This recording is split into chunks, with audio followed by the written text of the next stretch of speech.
There is a moment, often subtle and easy to dismiss, when something inside you begins to whisper that things are not as they should be.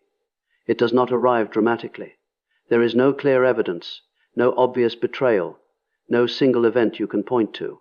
Instead, it manifests as a quiet disturbance in your inner world of tension between what you are experiencing and what you feel you should be experiencing. You may find yourself overthinking simple interactions, replaying conversations, searching for meaning in tone, in pauses, in expressions. This is not random. This is the psyche attempting to reconcile contradiction. You see, the human mind is remarkably adept at recognizing patterns long before the conscious mind is ready to accept them. Your intuition, what some might call the deeper intelligence within you, begins to register inconsistency. Words do not align with actions. Affection feels conditional. Kindness feels strategically placed rather than naturally expressed. And yet, because there is no concrete proof, you begin to doubt not the situation, but yourself. This is where the real danger begins. Instead of trusting that internal signal, you rationalize it away. You tell yourself you are overreacting, that you are being too sensitive, that perhaps the problem lies within you. But what you are experiencing is not weakness, it is awareness attempting to break through denial. The discomfort you feel is not the problem, it is the message. Psychologically, this inner unease is a form of cognitive dissonance. Two opposing realities are trying to coexist. The image of the relationship you want to believe in, and the reality your instincts are quietly revealing. The longer this conflict persists, the more mentally exhausting it becomes. You start to feel drained without understanding why. Your clarity fades. Your emotional stability begins to erode, not because you are fragile, but because you are ignoring something fundamentally true. And here lies the deeper, philosophical point. Before any external removal occurs, there is always an internal revelation. Life does not simply take something away without first offering you the awareness to see why it must go. But that awareness requires courage. It requires you to sit with discomfort rather than escape it, to question what you feel rather than suppress it. Most people miss this first warning because it does not shout, it whispers. And in a world that constantly demands noise and distraction, whispers are easy to ignore.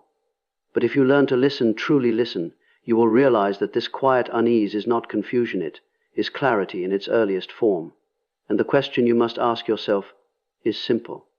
Will you trust it now, or wait until it becomes impossible to ignore? Once that initial unease begins to surface, something else follows as something far more tangible, yet often just as misunderstood. You begin to notice a steady decline in your energy, not the kind of tiredness that comes from work or physical exertion, but a deeper fatigue, one that seems to settle into your mind and spirit. You walk into interactions feeling neutral, perhaps even hopeful, and you leave them feeling inexplicably depleted. At first, you may not connect the dots. You might blame stress, routine, or external pressures, but over time, a pattern emerges. The very presence of this person begins to feel heavy. Conversations that should feel natural start to feel like effort. You find yourself preparing, mentally before engaging, as if bracing for something you cannot quite define. This is not how healthy connection operates. Psychologically, what is happening here is subtle but significant. Human beings are affected by emotional environments in ways they often underestimate. When you are consistently exposed to manipulation, inconsistency, or unspoken tension, your nervous system remains in a low-grade state of alert. You may not consciously register it, but your body does. And the cost of that, constant internal vigilance, is energy. In a balanced relationship, there is a sense of expansion. You feel encouraged, supported, even strengthened simply by the connection. But in this dynamic, the opposite occurs. You begin to shrink. Your motivation declines. Tasks that once felt simple now feel burdensome. Even your sense of self-worth starts to erode, not through direct attack, but through 1,000 subtle moments that leave you questioning your value. What makes this particularly dangerous is that the depletion is gradual. There is no single breaking point, only a slow draining, like water slipping through unseen cracks. And because it happens over time, you adapt to it. You normalize it. You begin to believe that this is simply what relationships feel like. But it is not. This is not love building you, it is a dynamic consuming you. And the more energy you lose, the less clarity you have to recognize it. This creates a cycle. The weaker you feel, the more you doubt yourself. The more you doubt yourself, the more power the other person holds over your perception. From a deeper perspective, energy is not just physical, it is psychological currency. It fuels your decisions, your boundaries, your sense of direction. When it is consistently drained, you become more susceptible to control, more willing to tolerate what you would once reject. And this is where awareness becomes critical. You must begin to ask yourself a simple but revealing question. After spending time with this person, do I feel stronger or weaker? Not in fleeting emotion, but in a sustained, measurable sense of self.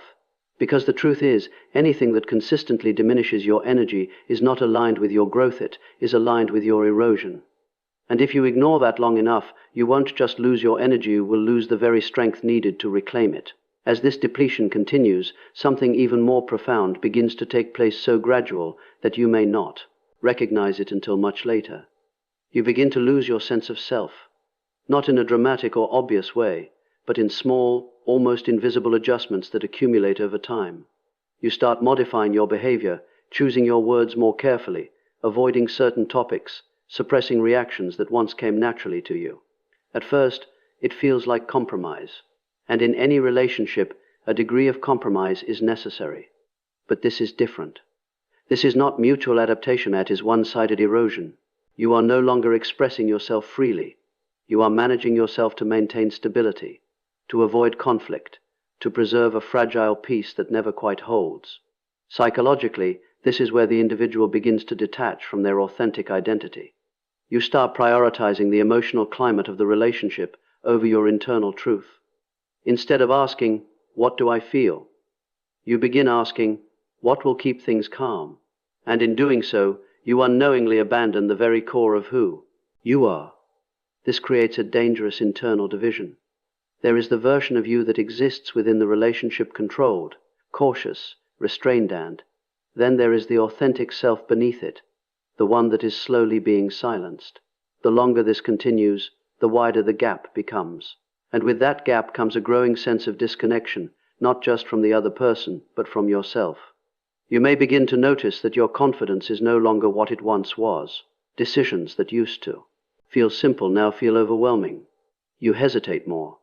You second-guess yourself. This is not coincidence. When your identity is consistently invalidated, whether directly or indirectly, you begin to lose trust in your own perceptions. And perhaps the most troubling aspect of this process is that it often feels like it's happening by your own choice. You tell yourself you are being patient, understanding, adaptable, but in reality, you are being conditioned to shrink. You are learning, slowly but effectively, that your natural state is somehow too much or not enough, depending on what the situation demands. From a deeper philosophical perspective, the self is not something static. It must be expressed, reinforced, and lived in order to remain intact. When expression is suppressed, the self begins to fragment. And once that fragmentation takes hold, it becomes increasingly difficult to recognize where you end, and the influence of the other person begins. This is the warning, not because you are losing the relationship, but because you are losing yourself within it. And the question that demands your attention is not whether the relationship can be saved, but whether you are willing to continue sacrificing your identity to preserve something that is slowly dismantling it. Because the moment you stop being yourself to keep someone else, you have already lost something far more important. As the sense of self begins to weaken, you find yourself drawn into a pattern that is both confusing and strangely compelling. It does not feel stable, yet it becomes familiar. Periods of tension and emotional distance are suddenly interrupted by moments of warmth, affection, even intensity that feels deeply reassuring. Just when you begin to question everything, something happens that pulls you back in, and so the cycle continues. At first glance, this may appear to be normal conflict followed by reconciliation, but if you observe closely, the pattern is not random, it is structured. There is a rise into emotional closeness, followed by a fall into confusion or conflict, and then a return to temporary harmony. Each phase reinforces the next. The conflict creates doubt, the affection restores hope, and the hope keeps you invested despite the instability. Psychologically, this dynamic has a powerful effect on the human mind. It mirrors what is known as intermittent reinforcement of pattern, where rewards are given unpredictably. This is one of the most effective ways to create attachment because the uncertainty itself becomes addictive. You begin to chase the positive moments, not realizing that they are part of the same mechanism that produces the negative ones. What makes this particularly difficult to break is that the positive experiences are real. The connection, the affection, the sense of closeness, it all feels genuine in the moment. And so you begin to believe that if you can just navigate the difficult parts correctly, if you can just avoid certain triggers or behave in a certain way, the relationship will stabilize. But the instability is not a flaw in the system, it is the system. Over time, this repeated cycle begins to reshape your emotional expectations. Calm starts to feel unfamiliar, even uncomfortable. You become accustomed to intensity, to fluctuation, to the constant shift between highs and lows. And in that state, you lose your ability to recognize what a balanced, consistent connection actually feels like. There is also a deeper, psychological cost. Each cycle leaves a residue of unresolved tension, unspoken resentment, lingering confusion. These do not disappear during the moments of reconciliation, they are simply covered over. And as they accumulate, your emotional clarity becomes increasingly clouded. You are no longer responding to the present moment alone, but to a build-up of past experiences that have never been fully processed. From a philosophical standpoint, this pattern traps you in time. You are no longer moving. Forward you are repeating. Growth requires stability, reflection, and continuity. But here, you are caught in a loop that constantly resets itself, preventing any real progression. And so the question becomes unavoidable. Are you experiencing love, or are you experiencing a cycle that mimics it just enough to keep you from leaving? Because when your peace depends on temporary highs that follow repeated lows, what you are holding on to is not connection, it is conditioning. As this pattern continues to tighten its grip, another shift begins to occur, one that is often overlooked because it feels gradual, even justified in the moment. You begin to withdraw from the people who once grounded you, not necessarily because you consciously choose to abandon them, but because maintaining those connections starts to feel complicated. Conversations with friends or family may lead to questions you don't want to answer, observations you're not ready to confront. And so, slowly, you create distance. At first, it appears harmless. You cancel a few plans. You become less responsive. You tell yourself you are simply busy, or that you need space. But over time, the distance grows. The voices that once offered perspective, balance, and even quiet correction begin to fade. And in their absence, something critical is lost: contrast. Human beings do not evaluate reality in isolation. We rely on external reference points. Healthy relationships outside of our romantic lives serve as mirrors. They reflect back to us what is reasonable, what is excessive, what is aligned with who we are. When those mirrors are removed, our ability to assess our situation objectively begins to weaken. Psychologically, isolation creates dependency. When one person becomes your primary source, sometimes your only source of emotional engagement, their influence over your perception increases significantly. Their version of events begins to carry more weight, not necessarily because it is more accurate, because there are fewer alternatives to compare it against. This does not always happen through direct control. It can emerge subtly through tension when you spend time with others, through small remarks that plant doubt about their intentions, or through the simple emotional exhaustion that makes external interactions feel like effort. Over time, the path of least resistance becomes clear. You invest more into the relationship and less into everything else. From a deeper perspective, this is where your world begins to narrow. What was once a wide network of connections, ideas, and influences becomes increasingly concentrated around a single dynamic. And with that narrowing comes vulnerability. Not because you are weak, but because you are no longer supported by a diverse emotional structure. There is also a philosophical dimension to this. Identity is not formed in isolation, it is shaped and reinforced through interaction with others. When those interactions diminish, your sense of self becomes more malleable, more susceptible to external definition. You begin to see yourself more through the lens of the relationship than through your own independent awareness. And this is the warning hidden within the process. When you find yourself increasingly alone, not by circumstance but by slow, subtle separation, You must ask whether this isolation is a coincidence or a consequence, because the moment your world begins to shrink around one person is the moment you lose the perspective needed to see clearly. And without perspective, even the most obvious truths can remain invisible. And then, after all the confusion, the exhaustion, the gradual loss of self, and the narrowing of your world, something shifts. Not externally at first, but internally. There comes a moment often quiet, often unexpected, when the fog begins to lift. The patterns you once struggled to understand suddenly align. What felt complex becomes simple. What felt uncertain becomes undeniable. This is the moment of clarity. It does not arrive because the situation has changed, but because your perception has. You begin to see the dynamic not as isolated incidents, but as a coherent pattern.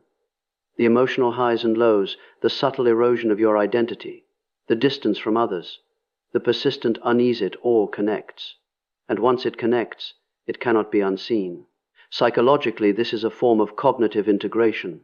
The mind, after enduring prolonged contradiction, finally organizes the experience into truth. The defenses that once protected you, denial, rationalization, minimization, begin to fall away. And what replaces them is not comfort, but awareness. This awareness can feel unsettling.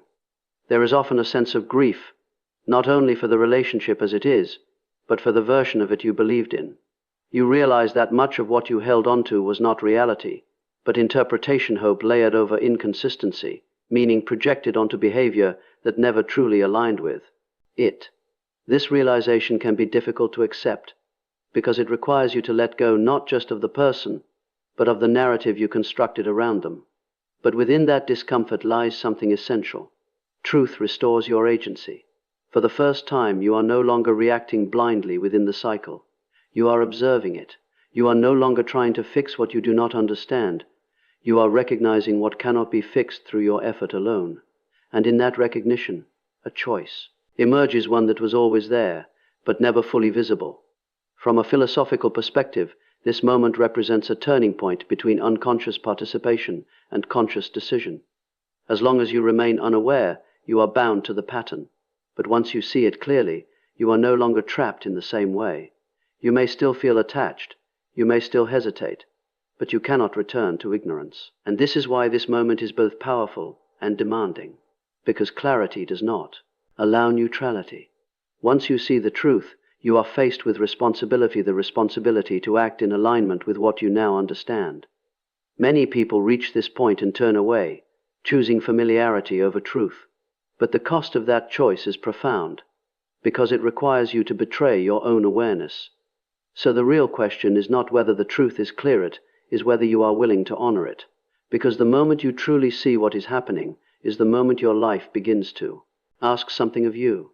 And what it asks is simple. Will you choose comfort in illusion or freedom in truth?